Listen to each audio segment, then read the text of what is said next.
Et shalom à tous, que Dieu vous bénisse. Et encore vraiment errer sur la chaîne afin de recevoir la parole, de comprendre sa voix. Car c'est ce dont nous avons besoin ce matin, c'est d'écouter lui, de connaître lui, car il est la vie. Ce n'est pas connaître sa parole, mais de connaître lui. Et pourquoi nous sommes ici. Et nous croyons réellement que Dieu pourra nous dire réellement ce qu'il lui fait. Sa volonté pour nous. Son investissement avant qu'il puisse venir juger. Avant qu'il nous puisse continuer réellement avec les sujets là. Et prions un peu. Dieu notre Père, nous sommes devant toi Seigneur ce matin. Nous croyons que tu es présent Seigneur. Nous croyons qu'il a la parole et il a porté. Avec la même onction qui est descendue à la Pentecôte, avec la même onction qui est descendue là-bas, à la montagne Sabino Canyon, quand le frère Branham priait, une épée d'Irois est descendue dans sa main, Seigneur, qui était la parole révélée ce temps-ci. Je crois que Seigneur, tu es présent. Fais que ton enfant puisse voir réellement l'œuvre du calvaire, car c'est pourquoi nous prêchons la parole.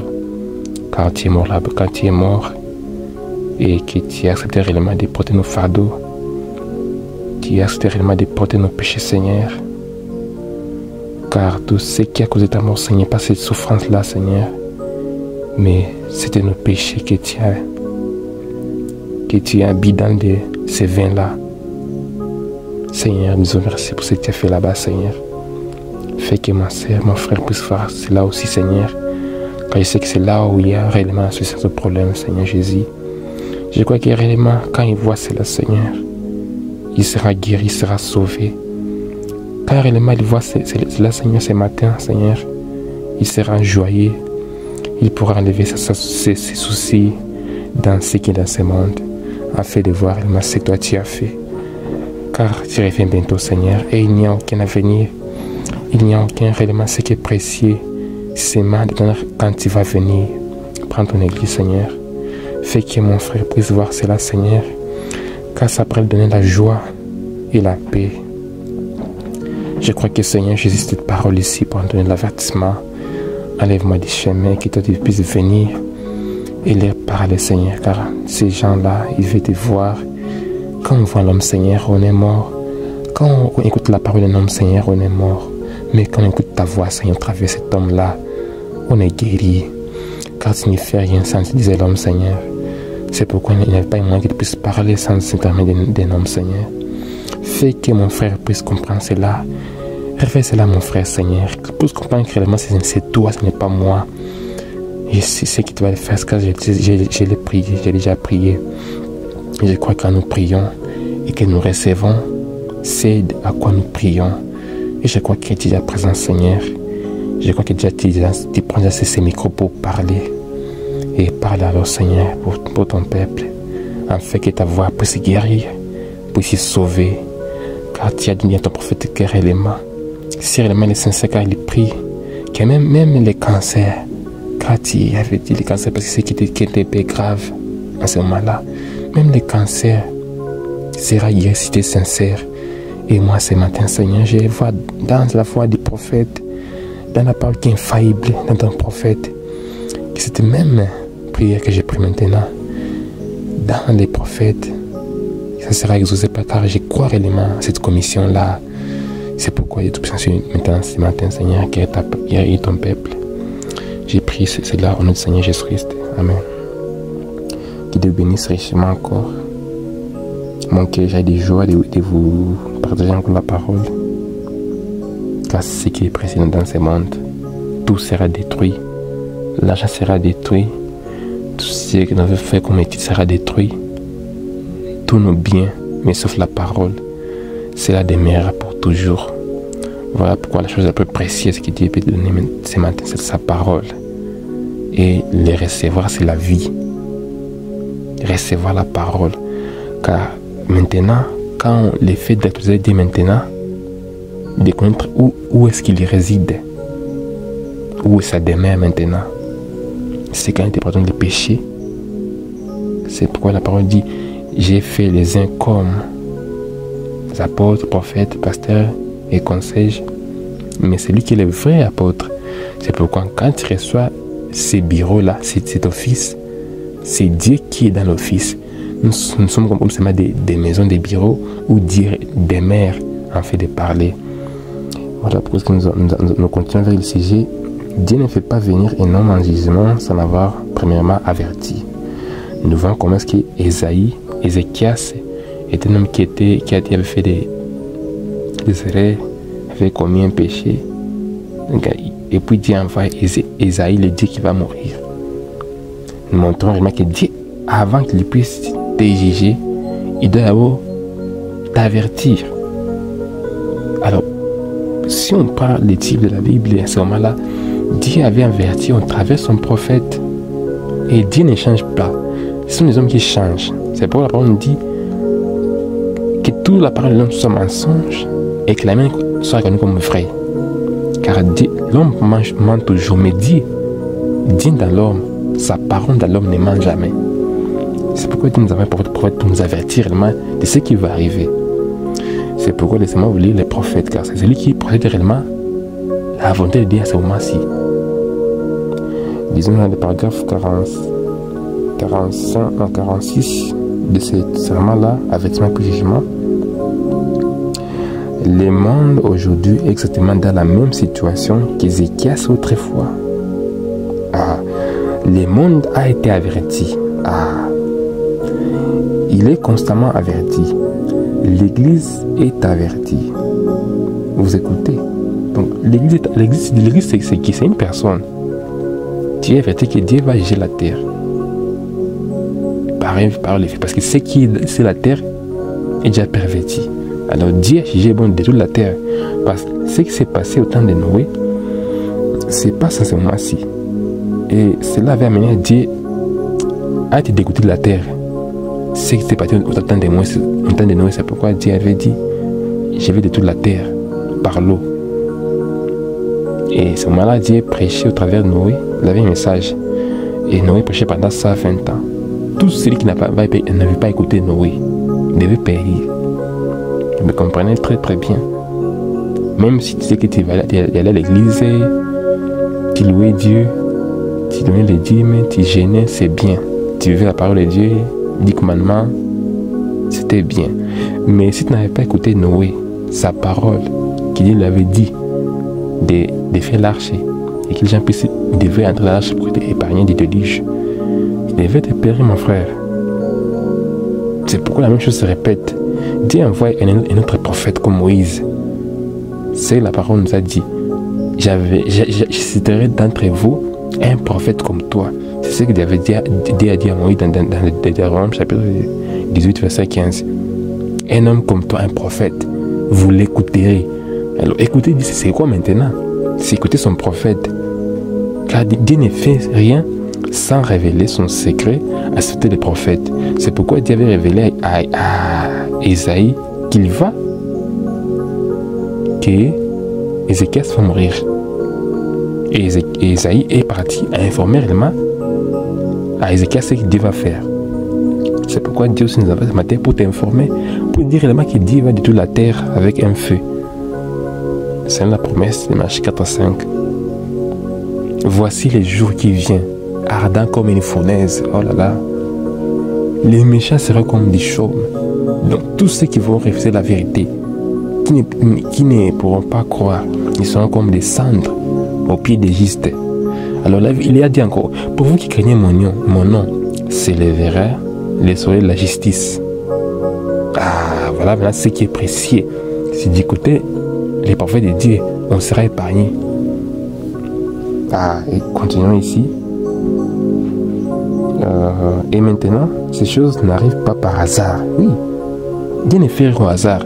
Donc le fait de prêcher maintenant, ce n'est pas par hasard. Ça a un but. Dieu le fait avec un but précis. Car c'est l'œuvre de Dieu. C'est quand Dieu envoie un homme avec un message. Ramener les gens à la parole. Ramener les gens à l'ordre de la parole. Voilà pourquoi Dieu nous a appelés. Nous a commencé pour faire cela. Ramener les gens à cette parole ici. Ce n'est pas n'importe quelle parole. La parole de l'air. la parole qui a été actualisée. Donc, ce qui dit mal aux gens, c'est d'actualiser Dieu au présent. Ils peuvent dire, je crois en Jésus, c'est bon, c'est ça le Dieu qui a créé les cieux et la terre, c'est bon.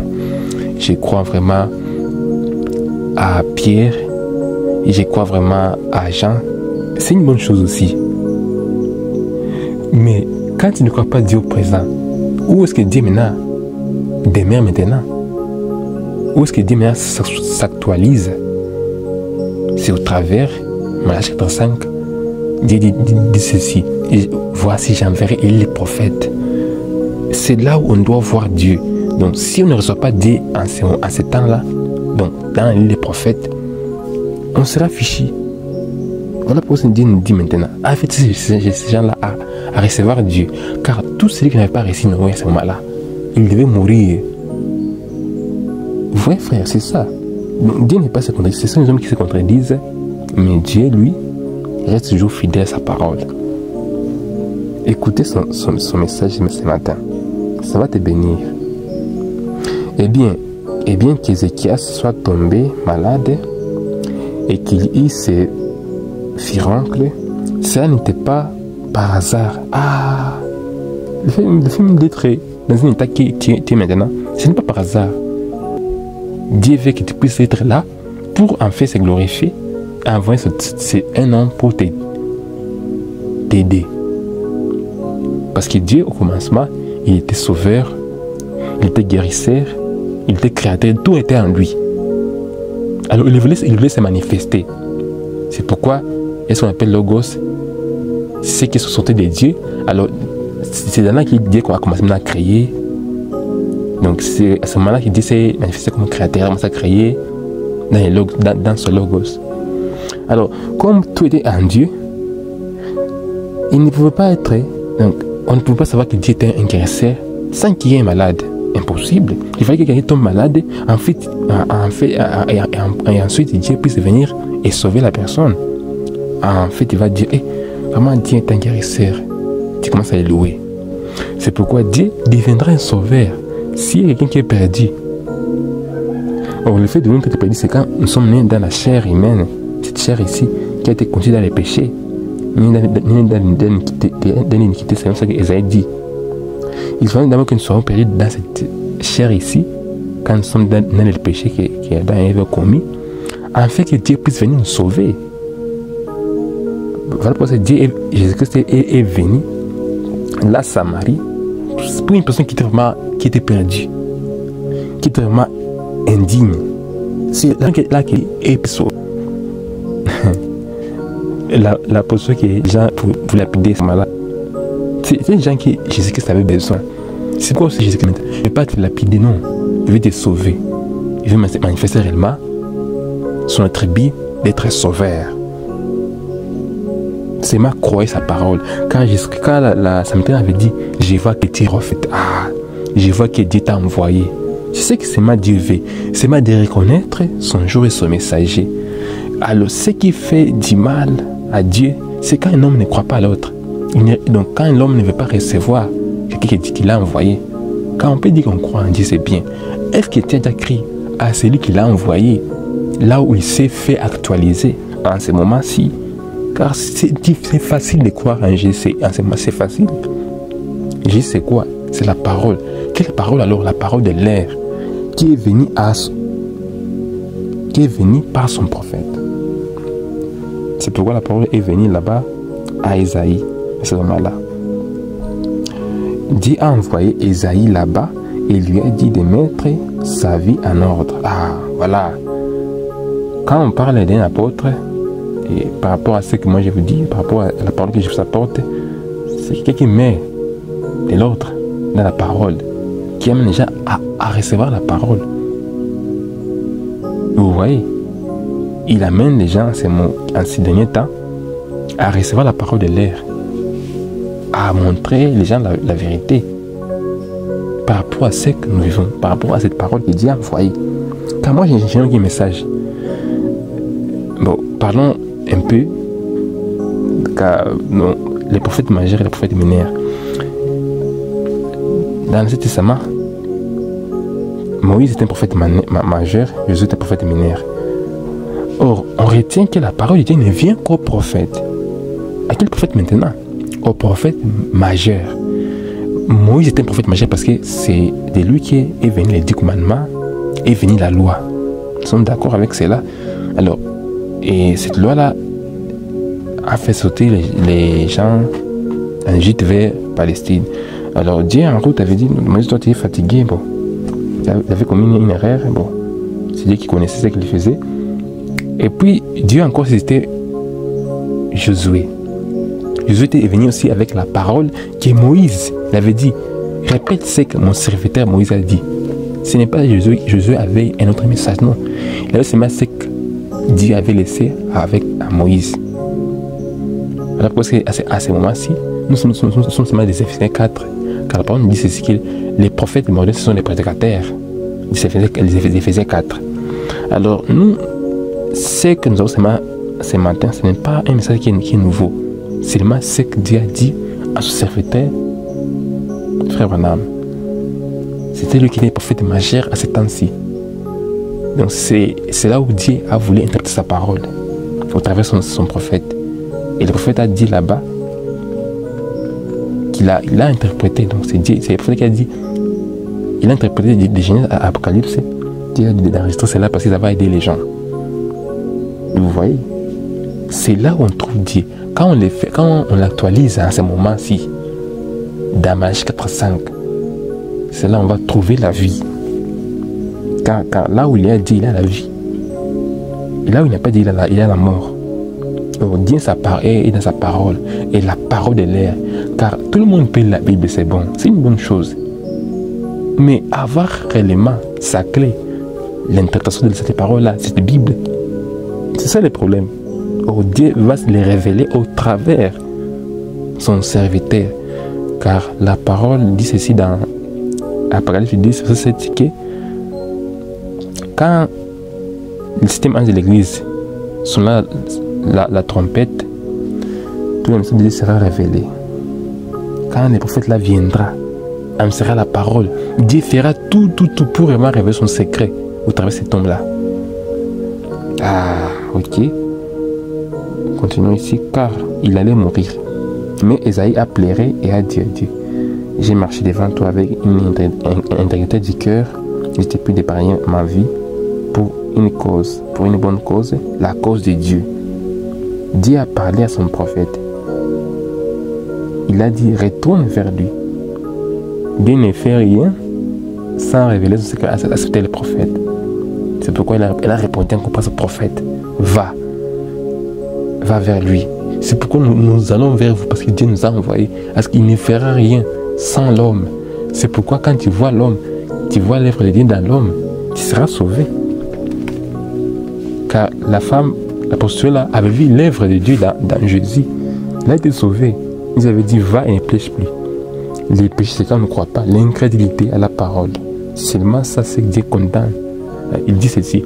Celui qui croit et qui sera sauvé. Dans Marc 16. Celui qui ne croit pas sera condamné. Que Dieu vous bénisse richement.